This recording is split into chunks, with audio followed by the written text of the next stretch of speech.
There's a special satisfaction in closing the loop between your kitchen and your garden.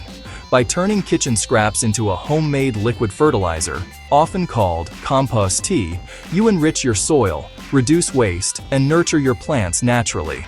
Unlike synthetic fertilizers, this gentle, living tonic feeds the soil's ecosystem, not just the plants. Healthy soil, teeming with worms and microbes, is the foundation of a thriving garden. Kitchen scraps like vegetable peelings still hold valuable nutrients. Why throw them away? By steeping them in water, you unlock their goodness and return it to your garden. This simple circular process is sustainable living at its best. Anyone can do it, no matter the size of your garden. All you need are a few everyday items and a bit of patience. The results?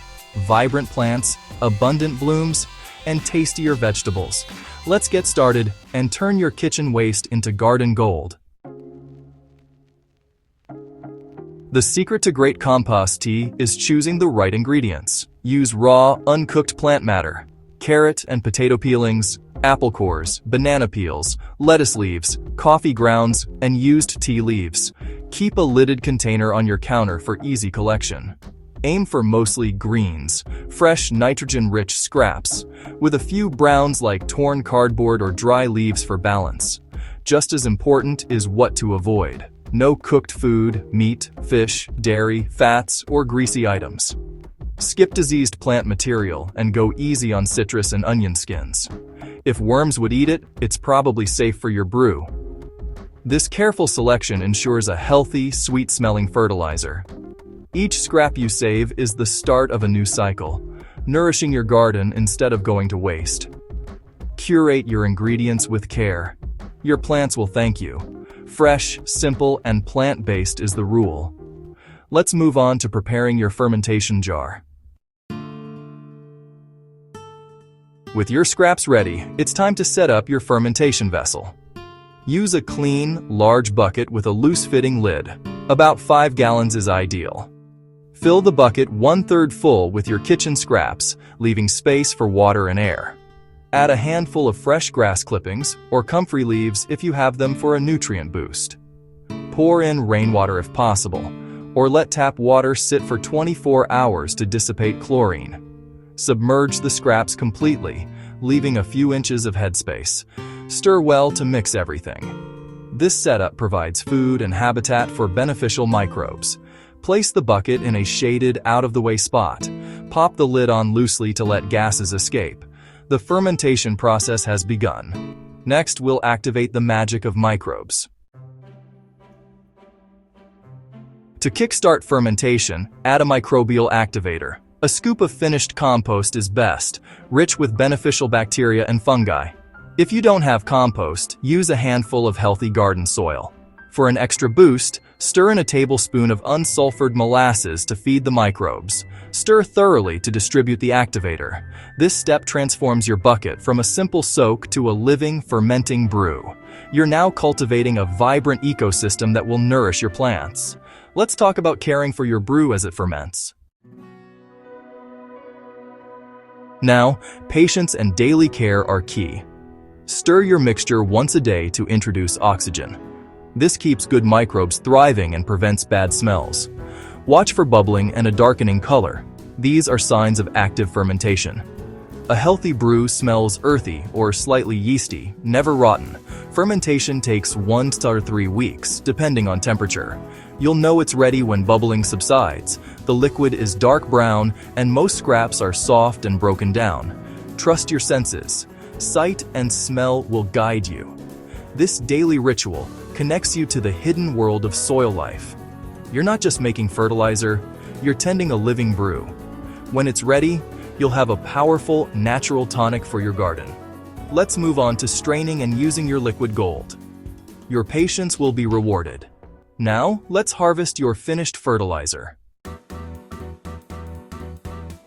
Once fermentation is complete, strain the liquid from the solids using a cloth over a bucket. Squeeze out every drop. This is your concentrated fertilizer. Add the leftover solids to your compost heap or dig them into the soil. Dilute the dark liquid. 1 part fertilizer to 10 parts water. Use a watering can for easy mixing. The diluted mix should look like weak tea. Apply it to the soil around your plants, not on the leaves. Water thoroughly so nutrients reach the roots. Feed your plants every 2 weeks during the growing season. This gentle, consistent nourishment promotes strong growth and abundant harvests. Your homemade brew is now ready to work its magic. Let's talk about storing and using it safely. Store any leftover concentrate in containers with loose lids. Old milk jugs work well. Label them clearly. Liquid plant food. Do not drink. Keep containers in a cool, dark place, away from sunlight and children. The fertilizer stays effective for months if stored properly. If it develops a foul smell, discard it on the compost heap. Always dilute before use, 1 part fertilizer to 10 parts water. Avoid using on young seedlings. Wait until plants are established. Apply only to soil, not leaves, to prevent scorching. Responsible storage and application keep your garden and family safe. With these tips, you'll use your homemade fertilizer effectively. Now, let's troubleshoot common issues. Sometimes things go wrong, but most issues are easy to fix. If your brew smells rotten, it's gone anaerobic. Stir more often to add oxygen. No bubbling or color change? It may be too cold or lack microbes. Move to a warmer spot or add more compost or soil. White fuzzy mold is harmless. Just stir it in. Thick black or colored mold? Discard the batch and start over. Don't overfill with scraps. Keep to 1/3 of the bucket for proper aeration. Good ingredients, a microbial starter, and daily stirring are the keys to success. Each batch teaches you more about the process. Troubleshooting is part of learning. Soon you'll be making perfect compost tea every time. Now, let's see why this simple brew works so well. Turning kitchen scraps into plant tonic may seem magical, but it's rooted in science. Your liquid fertilizer provides nutrients and, more importantly, beneficial microbes. Nutrients like nitrogen, phosphorus, and potassium dissolve into the water, feeding your plants directly. The real power is in the living microbes, which enrich your soil and help plants absorb nutrients. These microbes improve soil structure and outcompete harmful pathogens. Some form symbiotic relationships with roots, boosting resilience and growth. This holistic approach goes beyond synthetic fertilizers. You're nurturing a living ecosystem beneath your plants. Healthier soil means healthier, more productive gardens. By making compost tea, you become a true steward of your soil's vitality.